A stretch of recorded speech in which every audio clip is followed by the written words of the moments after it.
What do baseball and Lionel trains have in common? Believe it or not, the answer's pretty interesting.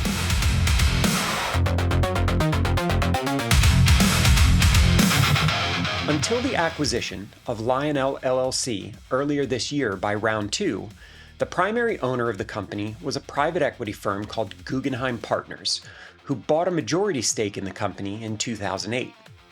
If that name sounds familiar, it's because Guggenheim Partners is one of the many companies that's owned by billionaire Mark Walter, who owns the LA Dodgers and recently sold the LA Lakers for $12.5 billion. This piece of shit has been taking funds from insurance companies he owns, and rather than putting that money into safe investments, he's been putting it into far riskier, high-yield debt.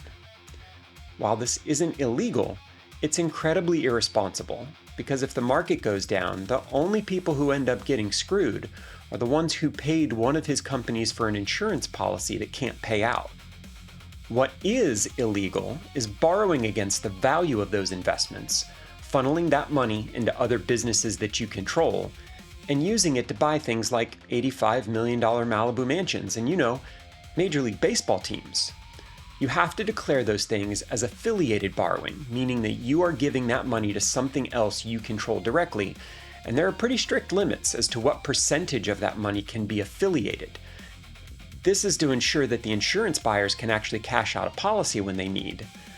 Old Mark was wholesale lying about what percentage of that insurance loan money was being directed into his other companies, and that's a big federal no-no.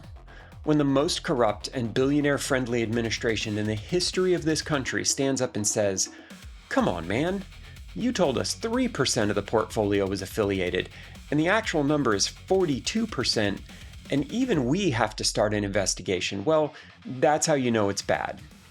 He was already investigated in 2012 when he bought the Dodgers, in 2014 when his policyholders sued him, in 2016 and 2017. Every time he was given a pass by the SEC and DOJ. Now, he's already sold off the Lakers, and the speculation is that he'll be selling off the Dodgers and his stake in Chelsea Football Club as he tries to walk back his late-stage capitalism bullshit before it lands him in a cushy jail cell somewhere. Does this help explain why Lionel was sold? Maybe. I don't think the sale was nearly big enough to make a dent in some of the multi-billion-dollar instances of financial crime that Guggenheim Partners was allegedly involved in, but getting that asset cashed out couldn't have hurt. So, let's raise a salute to the good folks over at Presidian Capital, the firm who owns the Lionel Brands group now. By every account and everyone I've talked to, they are good, honest people who run a clean company that does good things for the brands they invest in. Hopefully it makes all of us feel a little bit better about being Lionel fans. This is definitely a story that's developing in real time, and who knows what the final outcome will be. I don't have a whole lot of confidence that a billionaire will experience any real consequences for his actions, but I guess we can hope. Down in the description, I've included a couple links to stories that tackle both the sports and the business sides of this emerging scandal, in case you're interested and want to learn more.